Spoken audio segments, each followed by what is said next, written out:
Hello, everyone, and welcome to today's webinar, The Power Play, Unlocking Distributed Generation to Support Rapid Data Center Growth. We're excited you could join us. My name is Chris Warren, and I'll be moderating today's event. Anyone paying even the scantest attention to the power industry today will be familiar with the challenges and opportunities utilities face due to the boom in data center growth. Put simply, the growing number of data centers needed to power cloud computing and artificial intelligence applications have a seemingly insatiable thirst for electricity. An analysis by the US Department of Energy's Lawrence Berkeley National Lab concluded that data center load growth tripled between 2014 and 2024 and was expected to double or triple again by 2028. The largest data centers under construction today will consume the electricity of 2 million homes. One might assume that utilities would welcome a large group of new customers seeking an unprecedented amount of electricity. And while it's true that many utilities are happy about increased demand for their product, data center growth comes with significant challenges. As just one example, data centers need affordable and reliable power quickly, far faster than many utilities can provide it. But as we're about to learn, there are rapidly deployable, reliable, and cost-effective on-site distributed power generation options that can meet the demands of data centers today. We're going to learn more about those options today, and we're also going to discuss a new framework for evaluating the cost of energy solutions on a true life cycle basis. We'll also discuss unique utility data center partnerships that enhance grid resilience, protect ratepayers from price increases, and foster AI growth and the employment and economic benefits that come with that growth. Also, we're going to learn more about the evolution of on-site power as a permanent solution for the needs of data centers. And part of that has to do with the maturation of fuel cell technology. So we have a lot to cover.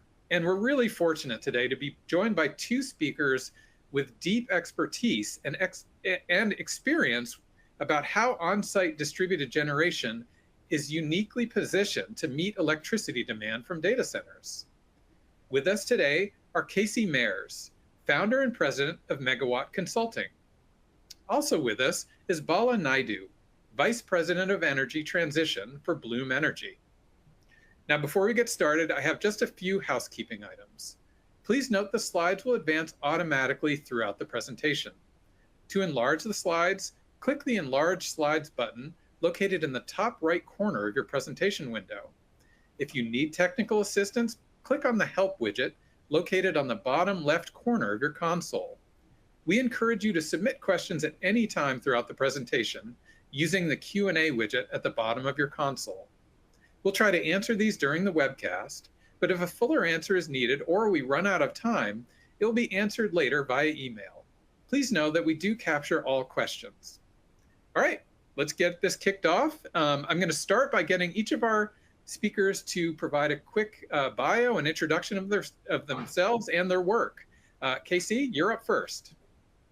Great. Well, good morning or afternoon to everybody, and certainly welcome to the webinar here.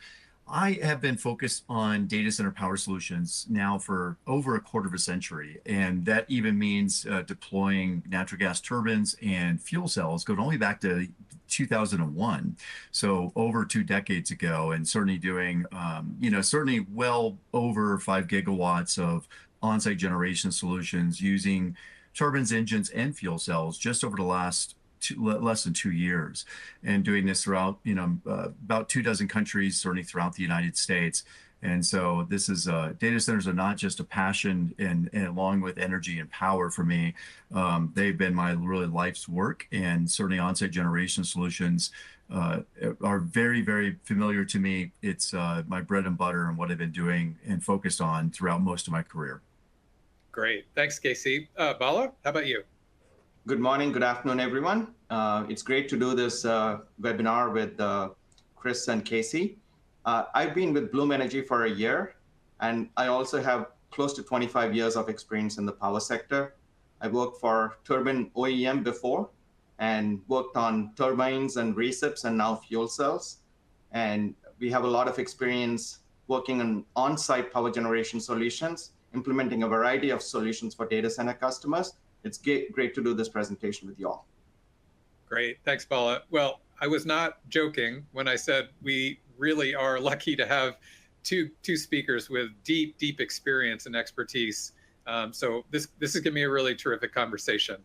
And I'm going to kick this off. I mentioned early in my introduction that data centers have challenges and opportunities, both on the utility side and for data center developers and owners. And I want to dig into that a little bit more and really define the basic problem that innovative on-site power solutions can solve.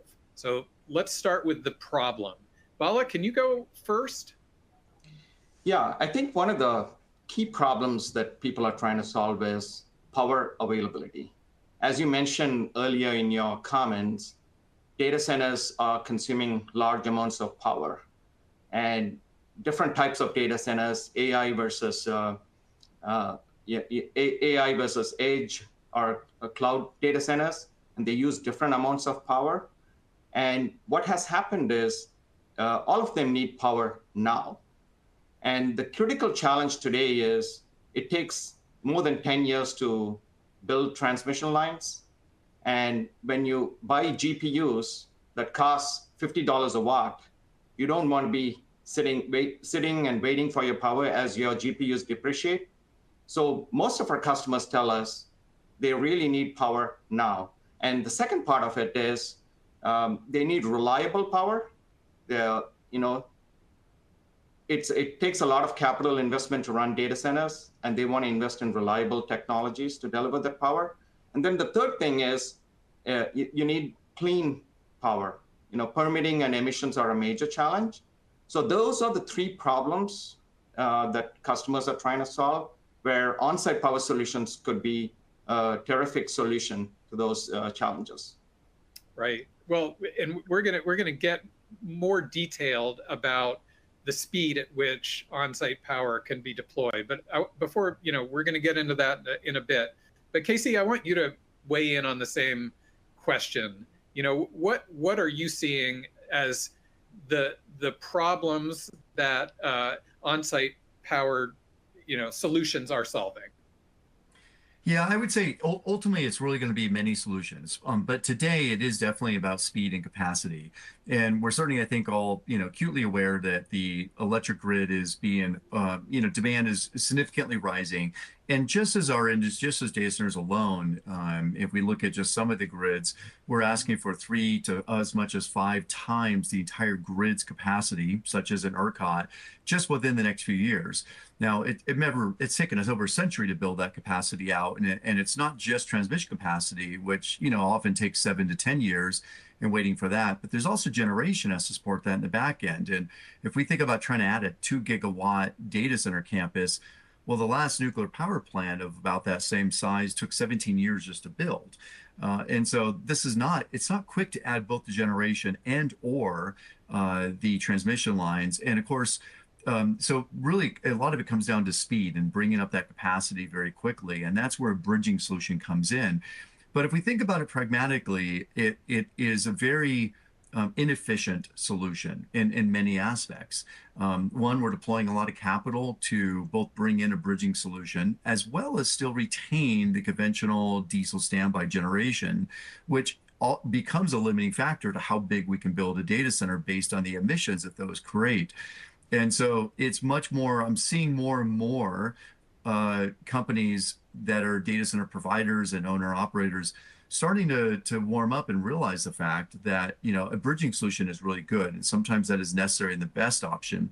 But oftentimes, if we just step back and we think about this, for the same cost point, or sometimes even much less, we can actually build a permanent solution that can provide far more value, can actually increase capacity of that development, provide better returns, economic returns, and also many other benefits and values, such as even demand response and things like that, that are becoming a requirement or a necessity with some utilities, and likely to become much more so as a grid is significantly, constrained because of this demand growth. And certainly, like in heat waves that we're seeing today in significant parts of the US, that really put a even greater strain on our electric grids. And so, we want to make sure that, we're being good, we're creating a good solution. And that's where we want to make sure we're thinking about this in a more holistic fashion instead of just trying to solve for a very, just upfront kind of tactical problem.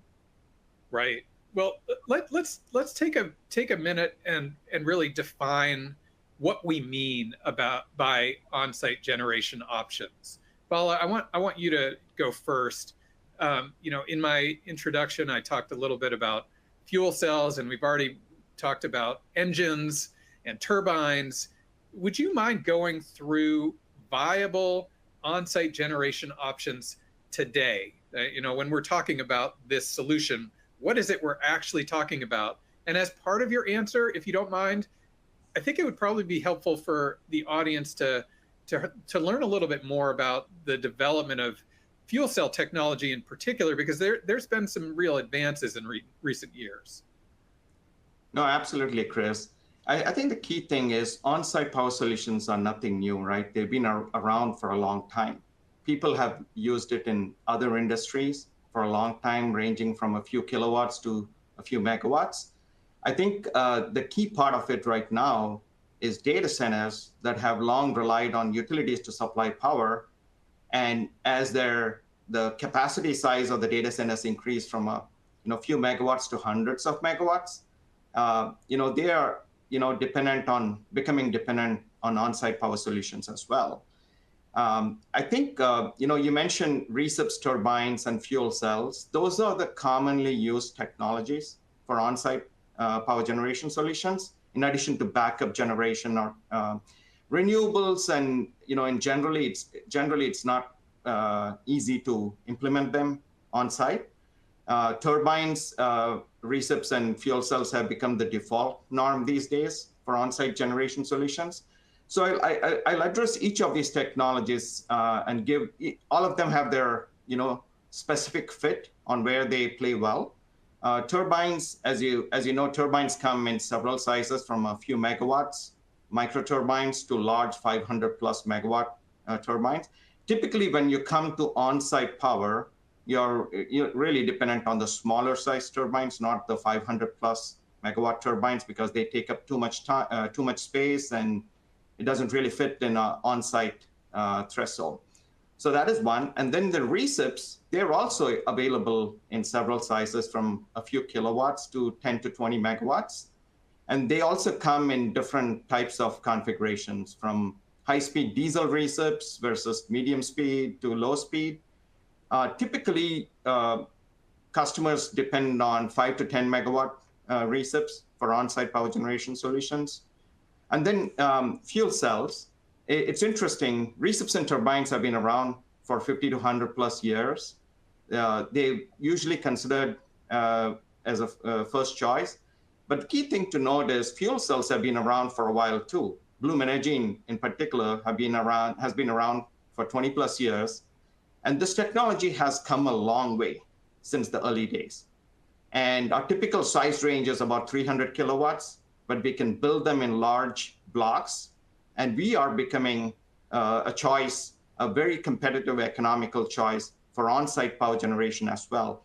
If you come back to what I mentioned earlier, power availability is the key requirement for our customers these days. Having fuel cells or turbines or recips be available right now to deliver power now is a critical factor. The second thing is, of course, we have to do this in a reliable manner. And when you put large turbines or recips to deliver 50 to 100 megawatts, you get into redundancy issues. And fuel cells are advantaged in that sense, because the smallest size is 300 kilowatts. And with minimal redundancy, you can get 99.99% reliable power.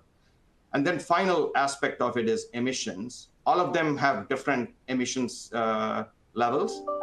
Turbines typically 15 to 25 parts per million NOx, and then you have to deal with the permitting aspect of it. Recips are higher in terms of emissions, but they have some after-treatment options available. And fuel cells, the advances over the last 20 years, we generate electricity using electrochemical process, using natural gas or hydrogen, but we don't produce significant emissions. It's very easy to permit fuel cells. So as customers consider on-site power generation solutions, those are the options. And of course, on-site power, there are other factors like the amount of space available, power density, all those factors also come into selecting the right technology for their use case. Great. Well, Casey, I want to bring you back into the conversation. First, is there anything you would add to what Bala described about different on-site generation solutions? And then secondly, I really want to hear, since you're talking with so many people in this ecosystem, what you're seeing in terms of how utilities are reacting to on-site generation today, and whether there are any business models that are really emerging to help deploy more on-site solutions.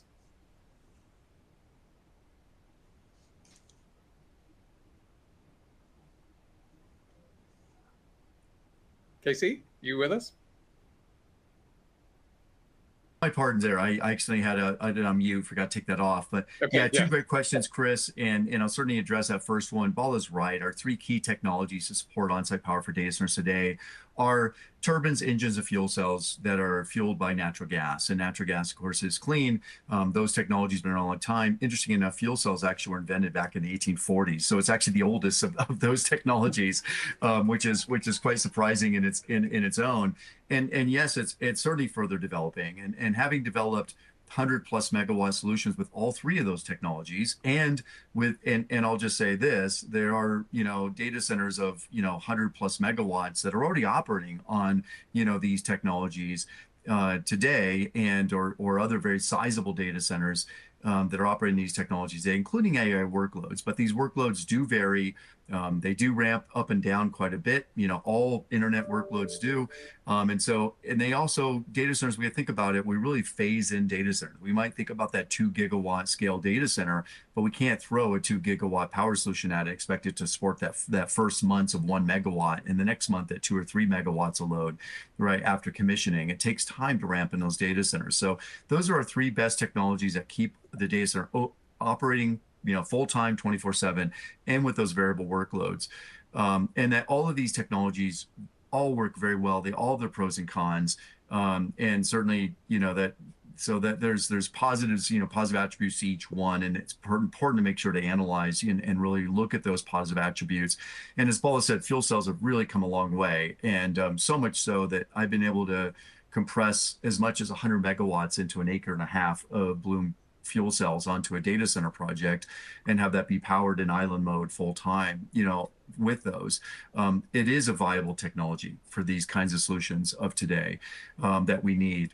And when it comes to the grid, I would just say that, I've been in discussions with the executives of several of the largest data center market utilities, and in regular discussions with them. And, oftentimes I would just say that they are struggling to really figure out how do they create their own solution or support this. And really the market has gotten there much faster on supporting this with many different, on-site power solution providers and technologies and manufacturers of solutions. And so utilities are generally, they can't get in the way. We're all allowed to self-generate, just as the solar panels on my rooftop here are doing right now.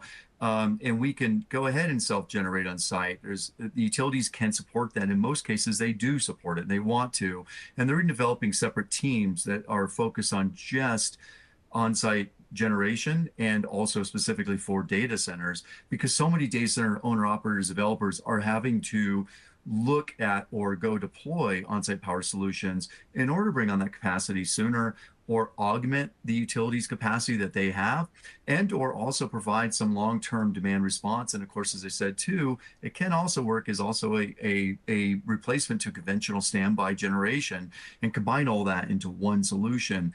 And that provides a lot more of a economical solution. It's better for the grid.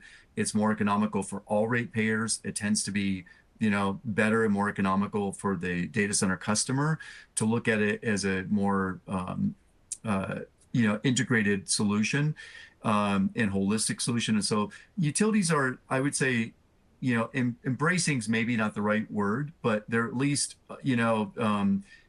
have open arms and looking at the positive attributes of on-site generation, and they'd rather have a customer be in their service territory than not. And that's the bit, with a customer in the service territory with on-site generation, than have them have to go somewhere else because there just is no capacity in that service territory. So oftentimes those utilities also have gas divisions and or other companies that are part of their portfolio that can support those distributed generation or on-site generation solutions. And many of the companies that are providing those solutions are already working with those utilities to provide often a direct to the utility solution that may be demand response or for generation. We're seeing it happen on hot days like today. A lot of those solutions are being deployed at those utility substations and so forth that are just another on-site generation solution. But the big difference is generally we can do it much cleaner and more economical when we do it on site. And so we can talk about a little more of those specifics in a bit, but yeah, I think that utilities overall are certainly at least embracing and certainly not getting away as they see there's no value or benefit in doing so. Right. Well, Bala, I want you to answer the same question. And if you have a specific example of how the relationship between utilities and on-site generation is evolving, it'd be great to hear that as well. Absolutely. So I want to double click some more on what Casey talked about earlier.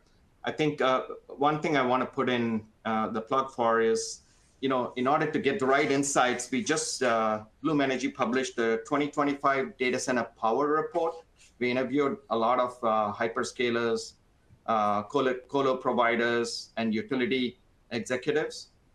We published that in January, and then we issued a mid-year report that gives terrific insights on some of the topics that Casey and I are talking about. Specifically, it's very interesting to hear the utilities perspective, right? I think the key thing is utilities are looking at on-site power generation as one of the tools in their toolbox to address the demand the data centers are driving. And a key example that I can point to is American Electric Power Ohio, AEP Ohio. They realized in order to support the data center demand, if they had to build transmission line, it'll take significant number of years, 5 to 10 years, to really support the demand.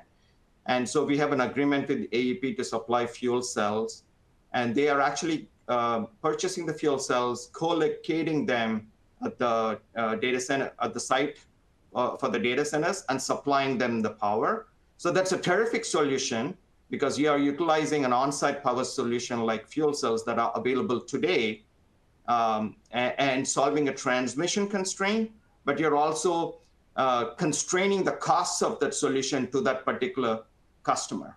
You're not adding it to the general ratepayer. So that kind of a construct is a win-win for everybody. Nobody wants to see customers move out of their territory, and having on-site power solutions that are available today and that can do it in a clean and reliable manner where the costs are really contained to that customer, that's a terrific solution in addressing the challenges that they face today. Right. I want to talk a little bit about how our audience, whatever side they're on in this, in data center, meeting data center load growth, how they can think about evaluating the cost of energy solutions. And Bala, I mentioned early in my introduction that, there's a new framework that moves a little bit beyond LCOE to true life cycle basis. And I think the audience could really benefit from, having you explain the framework and how it differs from LCOE. What's the framework look like, and how is it different from maybe the mental model a lot of us have about evaluating solutions? Absolutely, Chris. I think the Data Center Power Report provides additional detail on that. But the key thing to note is, for a long time, 100 years, the utilities have relied on centralized power generation, and they were comparing technologies that were very similar, right? And so the common tool is levelized cost of electricity. And people always look at it as on a levelized basis. You consider the CapEx and the OpEx, and you really levelize it over 20 years, and you come up with a number. But today, the options that are available, we have multitude of technologies, right? From wind, solar, nuclear, on-site power. To use a single metric like levelized cost is misleading, right? As I mentioned before, $50 a watt is the power, is $30 to $50 a watt is what it takes to build a data center. So 100 megawatt data center can cost $3 to $5 billion. And if you are waiting 12 months to 18 months for that power, while your CapEx is depreciating, how is that really factored in a conventional levelized cost of analysis, right? So there are problems in that framework, and that is why we address some of that in our data center power report that addresses how you can assign value to having power now. So that is one aspect of it.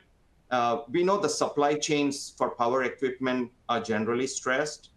And by having on-site power generation solutions like fuel cells, you're not waiting 12 to 18 months for power. And so that you can consider that. And the second part of it is the second biggest requirement that data center customers ask for is reliability. Because for them, they need these data servers to be available all the time.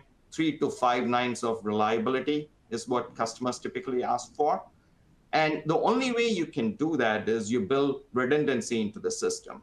You have things like UPSs, backup gens, but then even on your on-site power generation solution, you need to have a certain amount of redundancy. If you have a 100 megawatt data center, and if you have 2 gas turbines, 50 megawatt each, that's not enough redundancy to support it. So you need to at least consider 1 or 2 to include it. And here's where the smaller the unit sizes, the less the amount of redundancy that you need to add. Fuel cells, for example, the smallest unit size is 325 kilowatt. Even there, the power module is only 65 kilowatt. So you never lose anything more than 65 to 300 kilowatts at a time. And because of that, just adding 10% more gives you significantly improved reliability. We get 3 to 4 nines of reliability by adding just 10% excess capacity. And so when we factor these kind of things into your economics, you will find that fuel cells are very, very competitive. We are able to deliver power between 8 to 10 cents, depending on the gas and other costs. And that's generally not been true in the past, but today we are able to do that for these data center customers. And this is very competitive with some of the other options that are out there. So that's what we try to explain in our data center power report, which outlines some of the new ways of thinking about this cost of electricity. Great. Thanks, Bala. So we're going to shift over to audience questions here in a minute. And I just will say, this is a topic that people are interested in, and I am thankful we're getting lots of good questions. So thank you for taking the time and being engaged with the webinar. Before I get to those audience questions, I do want to ask one thing that's kind of come up a few times in, both in my initial remarks, but also kind of throughout. But I want to put a exclamation point on it. And that's about speed. We've said speed a lot, but what do we actually mean? And I'm sure it will vary, but Casey, I'd love to have both of you weigh in on this question of speed. How fast are we talking about when we're talking about on-site solutions? What's possible? How quickly can these move? Casey, you go first, and then Bala, and then we'll get into some audience questions. Yeah, I got really focused on on-site power generation solutions for data centers again, I say, just in the last few years, and in part because, utilities had said that they would have capacity by a certain schedule, meaning by the time the completion of that data center construction, the first phase of it, and then they didn't, right? They had to, say, sorry, but we don't have the capacity. We won't be here for another few more years. But now like Bala said, you built, spend $1 billion building a data center, and you may have lease commitments that are, very significant, that obviously that, tenant now can't also run their operations or expand them. And so there's a lot of very significant economic challenges. So yes, I've brought up those solutions in as little as a month, and that can be done with certainly a temporary bridging solution. And usually when we plan it out, it's faster to bring up an on-site generation solution than it is actually a conventional diesel standby generation solution, because those actually have longer lead items than the natural gas generation solutions that we're talking about here today. And so it's faster, or as fast or faster than the actual data center construction itself. And so oftentimes, and most often while we're doing on-site generations, because utility is just not present, they're not there. So we're almost always running these solutions in an island mode. But it's interesting enough, and I've dealt with this for over 25 years with utilities around the globe, it always proves the case. Utilities say, sorry, I'm going to be 10 years out. We say, great, we'll go ahead and self-provide our own on-site generation solution. And then they come back and say, we can actually bring you a little bit of capacity. And now we might get a little bit of capacity. We can augment it with the grid. That now also enables also other technologies, such as things like wind and solar, which have a lot of variability of load and really need to be connected to the grid and or a big battery system in order to really, take advantage of. So now we can co-locate with also a renewable energy generation source, geothermal, wind, solar, and or be right immediately adjacent to them, and now combine all of these different technologies that all have a synergy with each other, right? The gas can also firm up the wind and solar and geothermal, those variable generation sources. It can make sure we have that consistent, continuous power that the data center needs. And it can also even provide some power back to the grid when it really needs it, like during these hot times we're seeing right now. And those are obviously, happening all the time everywhere. So there's a lot of benefits we get when we do really think about this integrated package solution that, and all these things together, and ideally the co-location of multiple different technologies at a site or in an area where that data center load is as well, instead of just trying to put a data center at the very end of a transmission line that, that is going to be fraught with problems even if you can get that capacity. So speed is generally not the issue with an on-site generation solution, as most people immediately kind of jump to a conclusion. Now, this I'll put a kind of a asterisk on that. It very much depends on the manufacturer, the solution provider, and everything else. Some solution providers and manufacturers are years out, but there are many that are not. They can still be sourced within like I said, within the data center construction timeframe. So it's important to really make sure you understand the options that are available and not just look at them from a technical aspect of what can, really work well, but as Bala said, the economics of it.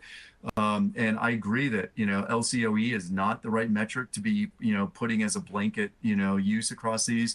But speed is obviously a very key metric that often comes up in the conversations I have. Right.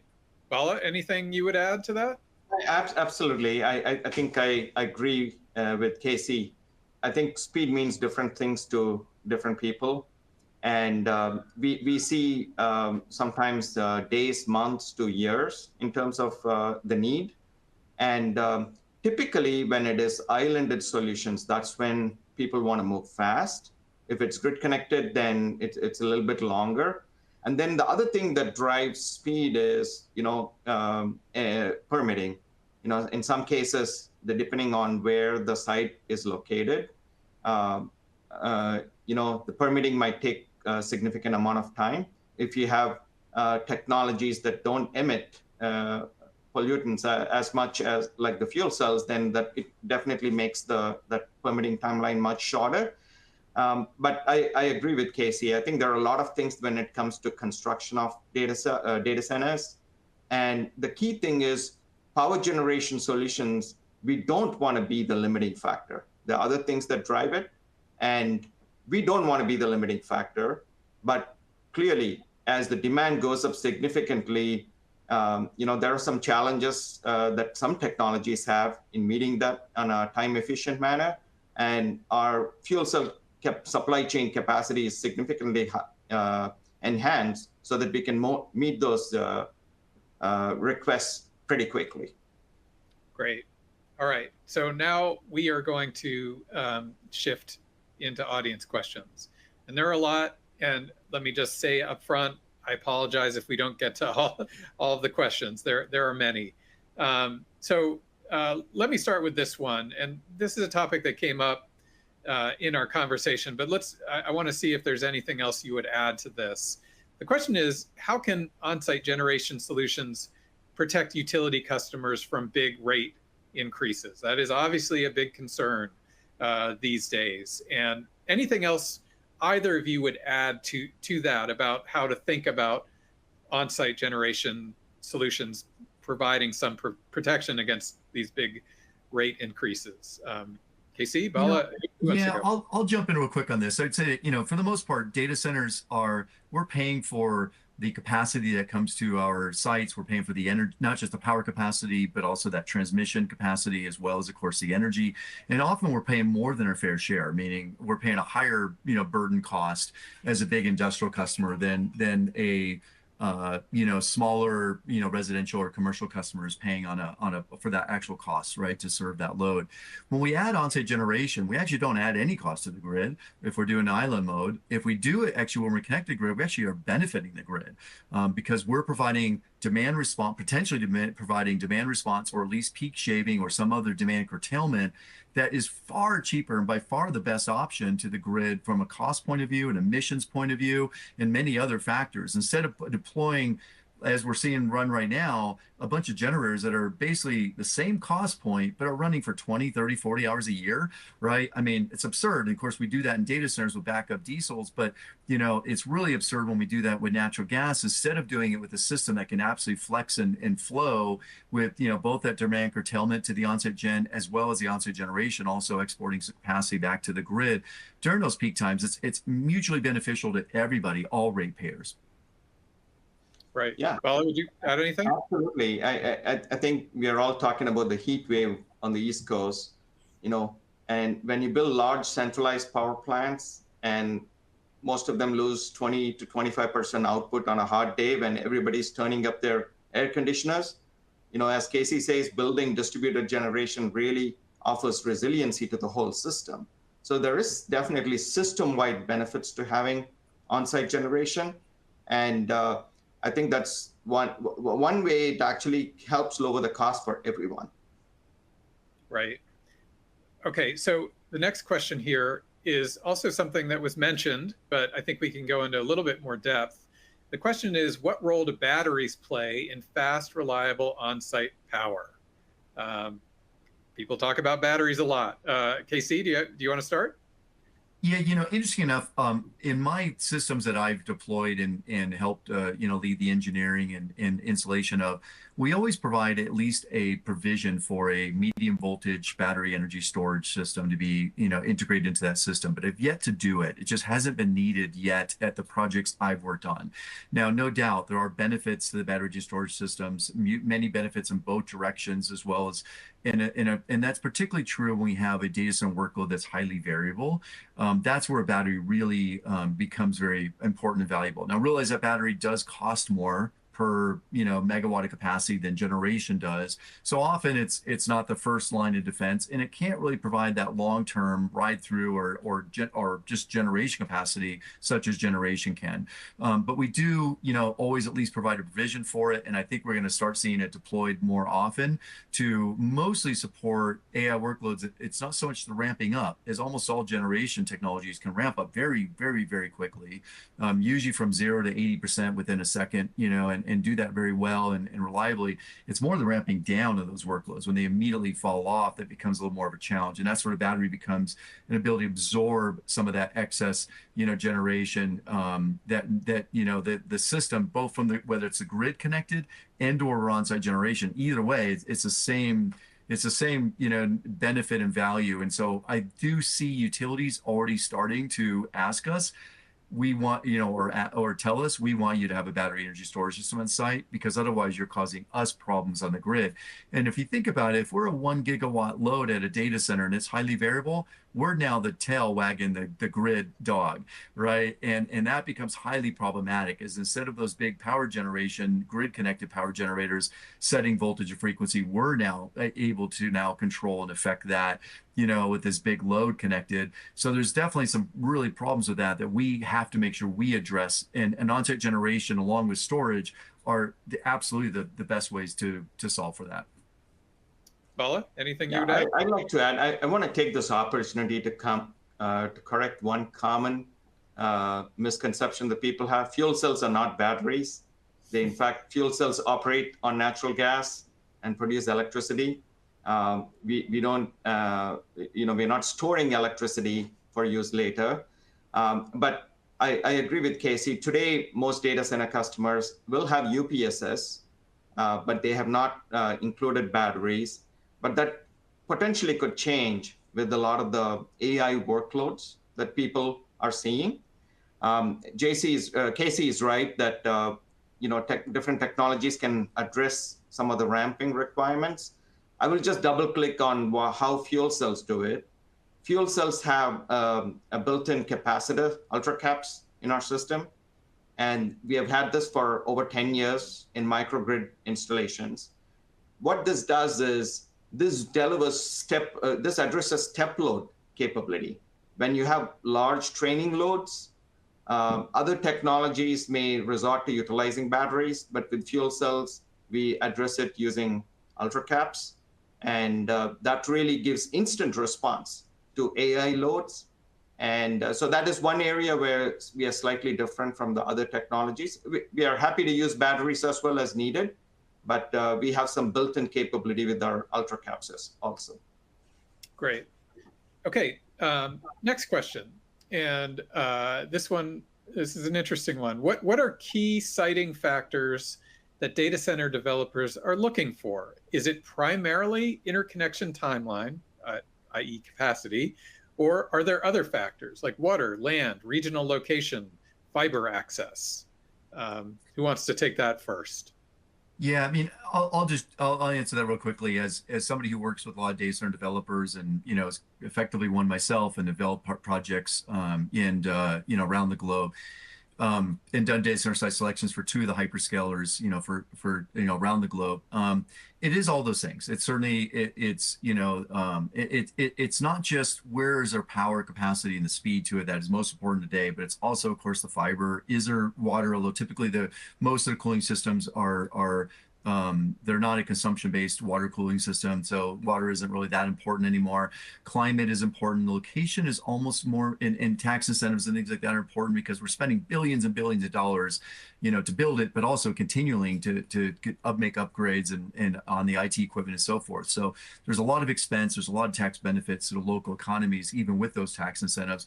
But the other key thing we're really looking for today is also workforce. Workforce is really becoming the key limiting factor. We talked about, the manufacturing, the equipment availability and stuff like that. No doubt about it, there's lead time issues there, but sometimes we're even booking electricians 4 and 5 years out. And if we're in a very remote area, that it's difficult to get those 1,000+ construction workers that will have to come to that site.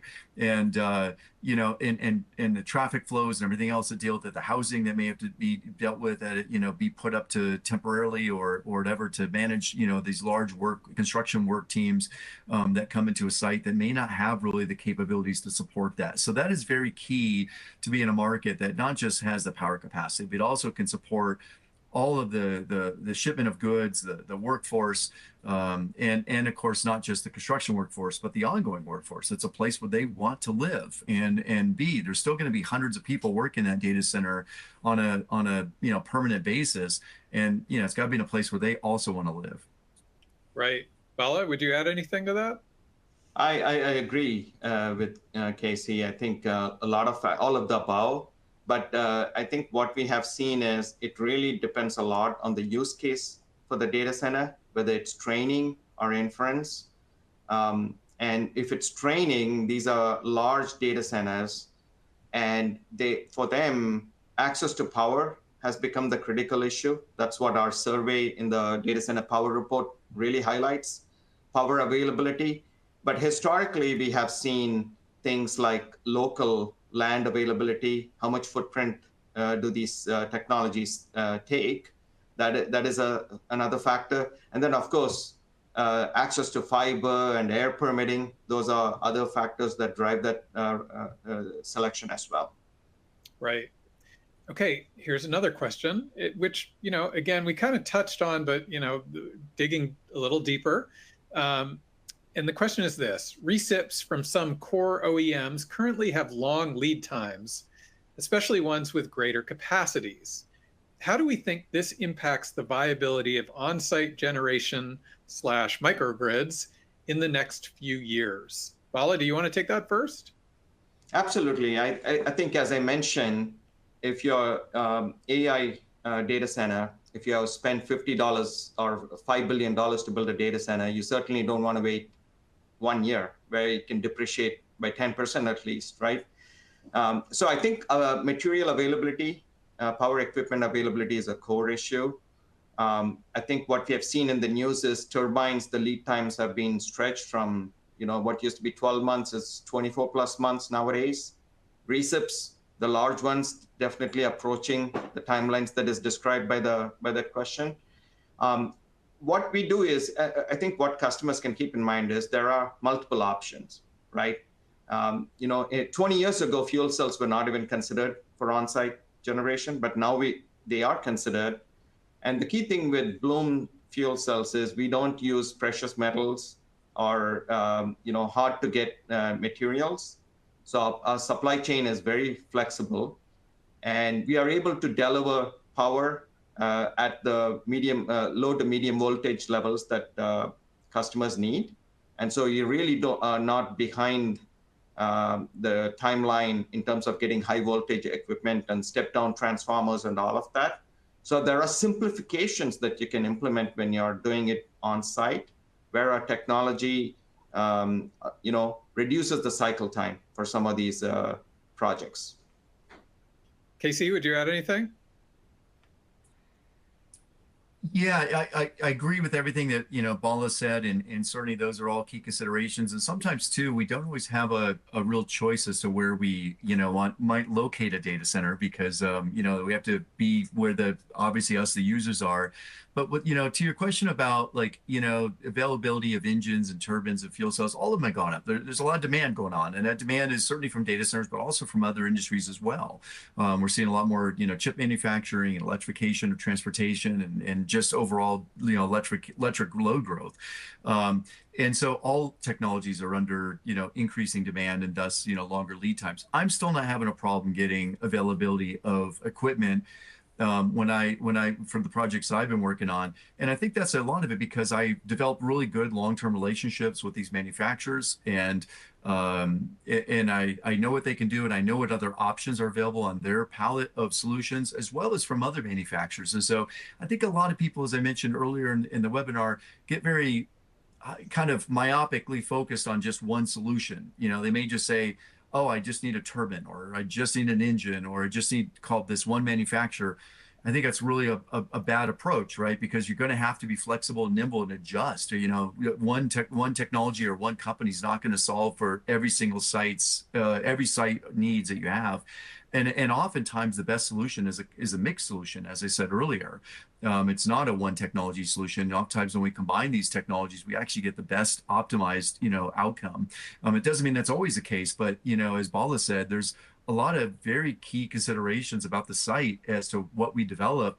And that'll lead to also the best technology, right? That'll work well, work best for that site. So we have to be cognizant of all these things and not just, focus on just a singular, path. Right. Okay, moving on. Next question is, what are some challenges and solutions for utilities in incorporating DERs, particularly with intermittency, extreme weather events, and variable demand patterns? Who wants to take that one? I think let me give it a shot, and then Casey can weigh in. I think if you're on-site power, I think if you're getting power from the grid, then I think the independent system operator is managing the intermittency problem using different generation sources. so you're not as exposed to it. But if you have anything on site that is renewable, that is intermittent, then you definitely need to have a balancing solution for that. And the typical solution is probably a battery or some kind of backup generation source. So that is what typically, we haven't seen too many situations where on-site renewable power is utilized, where this becomes a major problem. Typically, what people would adopt is a generation source, and they would, in a data center, you don't know, you have electricity demand as well as heating and cooling demand, primarily cooling demand. So there are ways to balance your demand in ways that can address some of that. So I think on-site generation technologies can also be implemented in combined heat and power mode, where you're using the exhaust heat to produce cooling. And as that makes it more efficient, it can help address some of the intermittency aspects as well. Right. Casey, anything else? Yeah, no, I agree with all that. And I think that, when utilities and data centers can work together on about an on-site solution, there can be some better benefits that can be derived. And what it doesn't necessarily have to happen to derive those benefits, but I think that ultimately, that it's better if we can try to work together to create those solutions. And yeah, we'll see more, I think, a lot more progression or evolution of utility solutions for on-site generation solutions developing over the next few years. But I think in the meantime, we really have to kind of self-solve as a data center industry to meet our immediate growth needs. Great. Okay, next question. How do different on-site generation technologies compare when it comes to how much their life cycles are shortened by the data center's more volatile load ramp up and down, especially for AI DCs? Who wants to take that one? I already have projects that are AI data centers running on-site generation solutions of all technologies. I'm not seeing any degradation from that at all. Just the bottom line is we have redundancy of equipment. The equipment doesn't really fluctuate. The load doesn't fluctuate as much as we think it does. Yes, it might on a per processor per computer, but when you add that up over an entire cluster or multiple clusters within a data center, and the smoothing that affects on demand, it really isn't as variable as a lot of people jump to the, oh my gosh, it's going to be spiking like crazy all the time. We just don't see it like that really on the actual workload. It does vary, certainly, but that equipment, it's designed to take it. It can handle that variability, that workload just fine. As Bala said, those ultra cap banks that are integrated into the Bloom Energy fuel cell product, that and the other generation products, they all manage that just fine. We're still doing the same maintenance cycles as they otherwise would have. So I'm not seeing any problem supporting the AI workloads with these different on-site generation technologies. And or degradation of the equipment because of it. Bala, anything?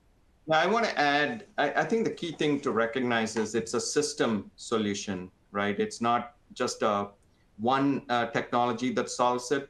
When you design it, you design the whole system that can handle the fluctuations. And turbines and recips can handle fluctuating loads.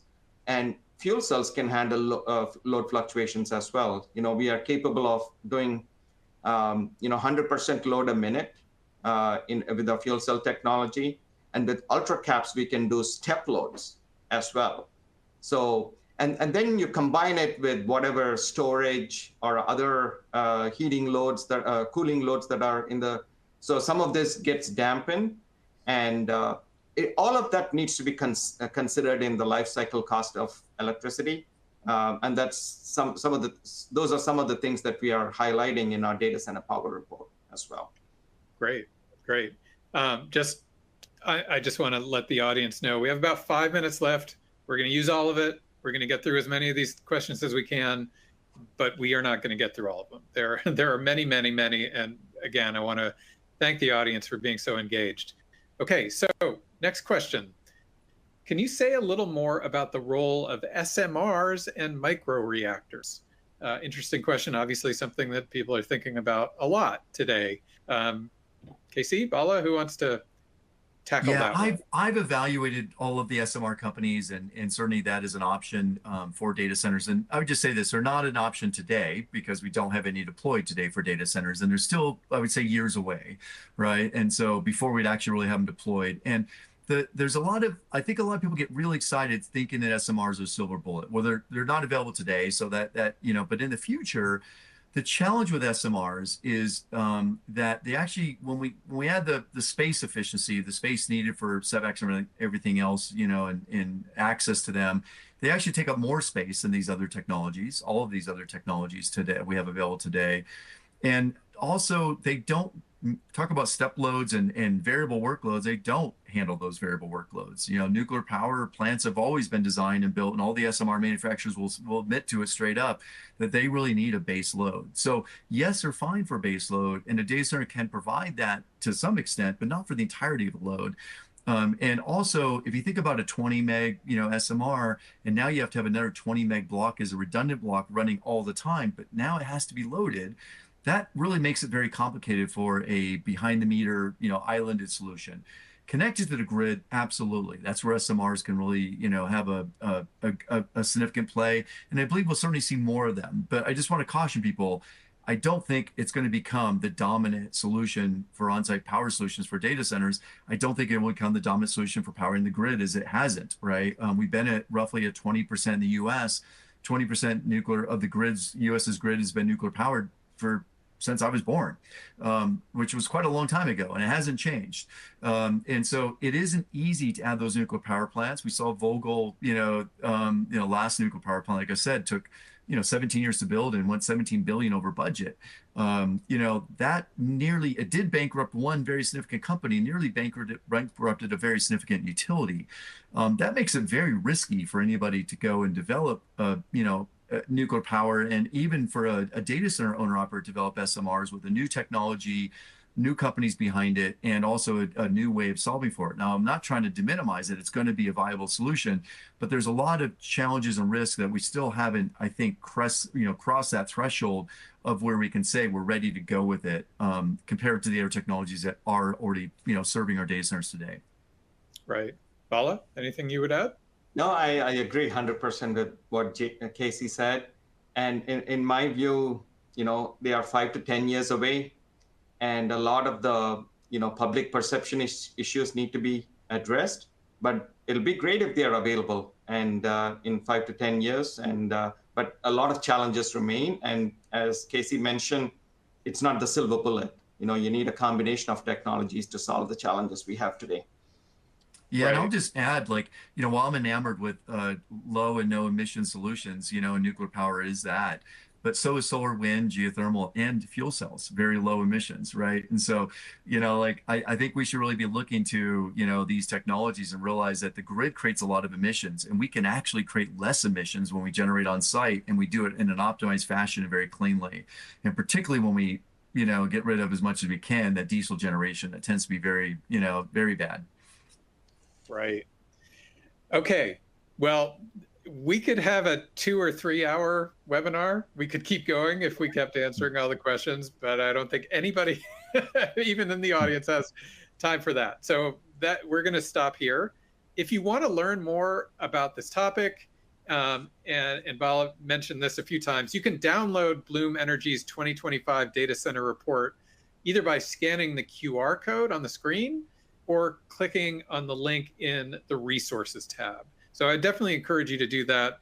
It's a really fascinating report and just really lots of insights and lots of things to think about. And I want to thank our speakers, Casey and Bala. Really terrific discussion today. Lots of insights, lots of experience that you shared, and we're really grateful for your time. And I want to thank our audience. Thanks so much for joining us today and for being so engaged in the webinar and offering up all your questions. Really appreciate your attendance and hope you found this as valuable as I did. Hope to see you again soon, and have a great day. Thank you, everyone. Thank you.